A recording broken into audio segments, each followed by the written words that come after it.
Et j'ai une petite idée comme ça, si des fois il y a des marques qui m'entendent, s'il y a des gens qui sont intéressés par sponsorer une cantine gratuite, un resto.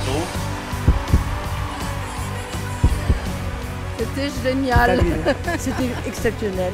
Un plaisir vraiment. Une bonne récompense, un bon souvenir. Un rêve.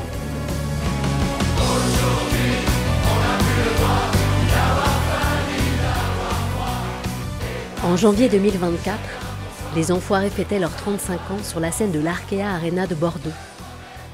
7 concerts, plus de 53 000 spectateurs, 47 artistes sur scène et en coulisses, une troupe de fidèles sans laquelle rien ne serait possible.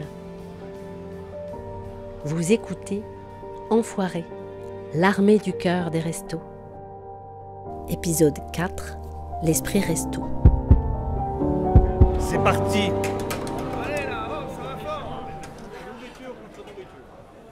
Je vais pas dire parenthèse enchantée parce que c'est un peu galvaudé. Anne, directrice artistique, bénévole. Moi j'ai envie de dire que c'est une grande aventure humaine. Voilà, c'est une aventure humaine et à la fois même très familiale. Ah bah, cet esprit resto, on le retrouve dans ce côté famille, c'est-à-dire qu'à chaque fois qu'on vient là, en fait, Xavier, chef déco.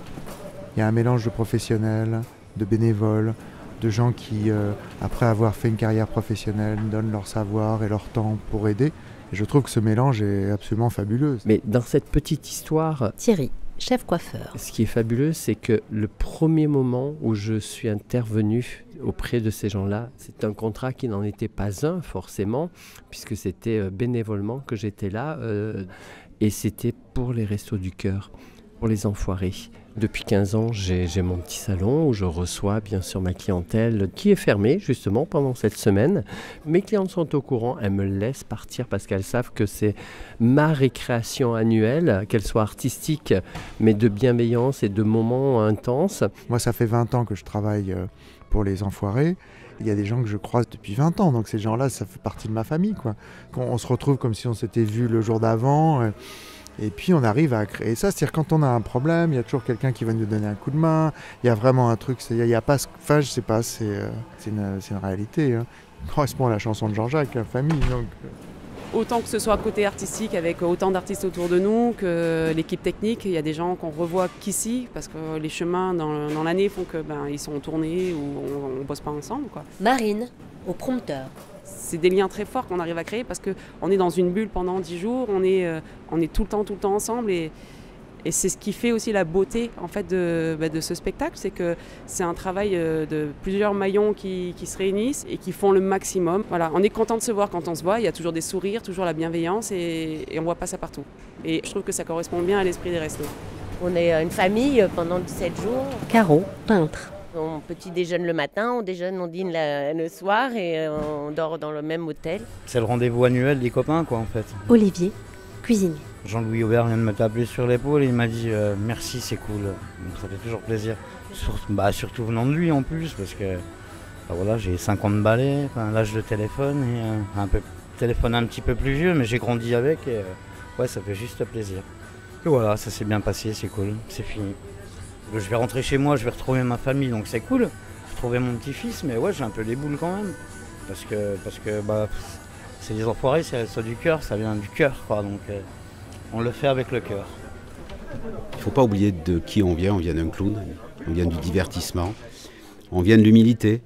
Patrice, président bénévole des Restos du Cœur. Quand on parle de famille, quand on parle de troupe, c'est toujours difficile de quitter une famille comme ça et de se revoir un an après.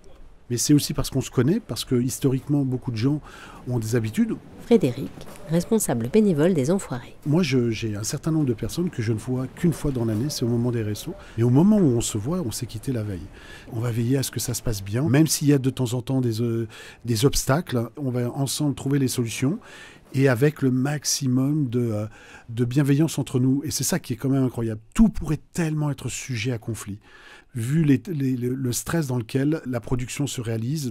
Et c'est tout le contraire qui se passe. Alors, on va pas se mentir. Oui, des fois, il y a un petit coup de gueule. Oui, des fois, il y a un petit... là, c'est pas comme ça que je l'aurais fait. Mais à la limite, il vaut mieux que ça éclate parce que ça repart aussi vite derrière. 35 ans, on ne peut pas avoir cet âge-là sans être passé par ces étapes. Il y a des choses, je sens que ça ne marchera pas, quoi. Alors après, on peut me dire, mais si, on va trouver des solutions. Et puis, et des fois, je me trompe, comme tout le monde, et des fois, j'ai raison. Donc ça veut dire que sur le site, on trouve d'autres solutions. Par exemple, là, cette année, on a eu un problème sur une robe qui a été ou mal compris de ma part, ou mal exécuté, enfin mal, c'est pas le mot, mais enfin en tous les cas, il a fallu trouver une solution. Et en l'espace de 2 jours, on a trouvé du tissu à Paris qu'on a fait revenir. J'ai redessiné une robe beaucoup plus grande. On a fait travailler sur place des bénévoles de Bordeaux. On a fait retravailler les couturières et ça, tout le monde s'y est mis, des accessoiristes et tout.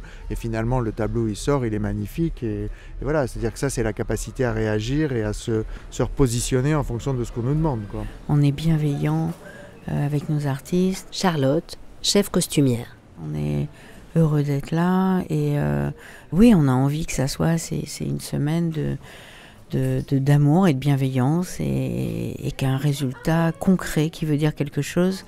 Donc ça nous touche beaucoup.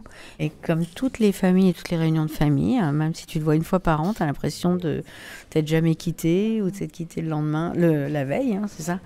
C'est vrai que la loge maquillage est particulière. Malka, chef maquilleuse. Parce que c'est un face-à-face très proche. Donc il y a beaucoup de choses qui se disent en toute intimité. Je pense que c'est plus un endroit aussi où tu es là pour décompresser. Il y a beaucoup de ça aussi, tu vois, beaucoup d'amour dans notre loge. J'ai été bénévole de 1985 jusqu'en 1991 dans le Nord. Yvette, couturière.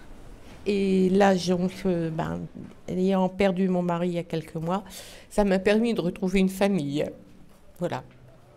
Les Restos du Cœur sont ma deuxième famille. Moi, je trouve que l'esprit resto, c'est ça, c'est de se dire on ouvre la porte, on accueille à la table. Anne-Claire, journaliste. Mais on ne va pas vous laisser pour autant dans votre situation. On va essayer de trouver des solutions. On est là pour vous écouter. Et moi, je trouve que c'est l'humanitaire que j'aime soutenir. Quand on a eu un accident de parcours ou quand on est dans un moment où on n'est pas capable de se relever tout seul, les restos, ils savent trouver le mot et parfois le petit verrou à déverrouiller pour que ça reparte. Moi, je m'en rends bien compte, on va voir les différents corps de métier, on se dit bonjour tous les matins. On est quasiment 300 sur le site, moi je fais quasiment le tour de tous. Des fois je ne monte pas jusqu'à la console et tout, mais enfin au moins on se croise, on se dit bonjour tout le temps.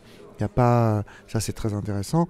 Et puis effectivement, si les couturiers ont des problèmes, les accessoires ils vont aider. Moi la déco je vais aller aider, mais ça peut être n'importe quoi. Qui avait besoin, on peut aider à la cuisine, enfin voilà, ça fait partie de l'esprit. Et ça, c'est vraiment bien. Je pense que c'est sur cette base-là que Coluche a construit aussi cette idée. Que Jean-Jacques Goldman a continué derrière, quoi. J'ai toujours été très fan de ce spectacle. Je ne sais plus quel âge j'avais, mais je devais avoir peut-être à peine 15-16 ans. Et j'étais devant ma télé. C'était Les Enfoirés chantent Starmania. J'ai encore les images de ce moment dans ma tête et d'émotion que j'avais ressenti à travers l'écran. Je me disais, mais mon Dieu, mais qu'est-ce que j'aimerais être assis dans la salle, pouvoir regarder ce spectacle un jour.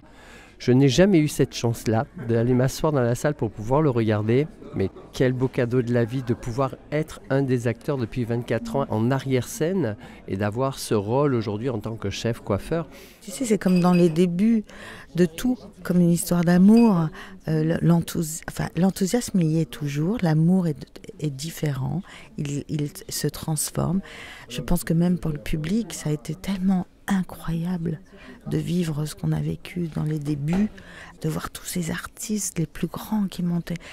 Je me souviens de tout ce public qui faisait waouh, tu vois, ça montait comme ça et ça nous prenait aux tripes et on avait à chaque fois on pleurait, quoi.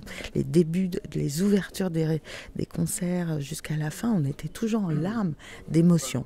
Les trucs fous en termes d'émotion, c'est par exemple le jour où Jean-Jacques Goldman est sur scène, s'est mis à chanter Famille, il avait prévenu personne, il a pris le piano, il était en salopette et il s'est mis à chanter Famille comme une espèce de remerciement pour tous les gens qui travaillent. Franchement, là, on était tout le monde est monté sur scène avec l'alarme.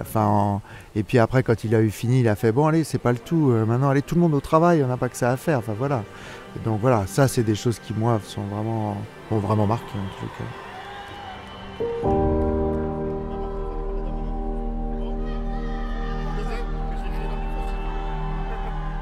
Un plaisir. Un rêve.